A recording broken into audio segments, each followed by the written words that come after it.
যাত্রীদের ভ্রমণ নিরাপত্তা নিশ্চিত করার জন্য অনবোর্ডে পাওয়ার ব্যাংক চার্জিং নিষিদ্ধ করেছে বিমান বাংলাদেশ এয়ারলাইন্স। বলা হয়েছে, যারা ফ্লাইট করবেন মানে উড়ন্ত অবস্থায় ফ্লাইটে পাওয়ার ব্যাংক ব্যবহার করে যে কোনো ধরনের ডিভাইস চার্জিং করা যাবে না। পাশাপাশি ইউএসবি কেবল ব্যবহার করে পাওয়ার ব্যাংক যে চার্জিং সেটিও চার্জ করা যাবে না। যাত্রীদের নিরাপত্তার জন্যই এটি করেছে। আন্তর্জাতিক বিমান পরিবহন সংস্থা লিথিয়াম ব্যাটারি এটিকে একটি সংবেদনশীল এবং ঝুঁকিপূর্ণ বস্তু হিসাবে উল্লেখ করেছে।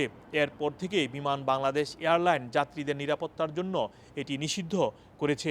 এরই মধ্যে বিমান বাংলাদেশ এয়ারলাইন্সের ওয়েবসাইট এবং ফেসবুক পেজে এই বিজ্ঞপ্তি দেওয়া হয়েছে।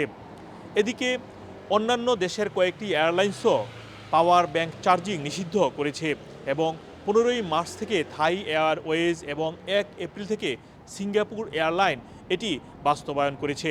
যদিও বিজ্ঞপ্তিতে বলা হয়নি এটি যাত্রীরা সাথে করে নিয়ে যেতে পারবেন কিনা, তবে ধারণা করা হচ্ছে এই পাওয়ার ব্যাংক চার্জিংটি সাথে করে নিয়ে যাওয়া যাবে, তবে অনবোর্ডে এটি ব্যবহার করা যাবে না। মোহাম্মদ আব্দুল হান্নান, 2A নিউজ, যুক্তরাজ্য।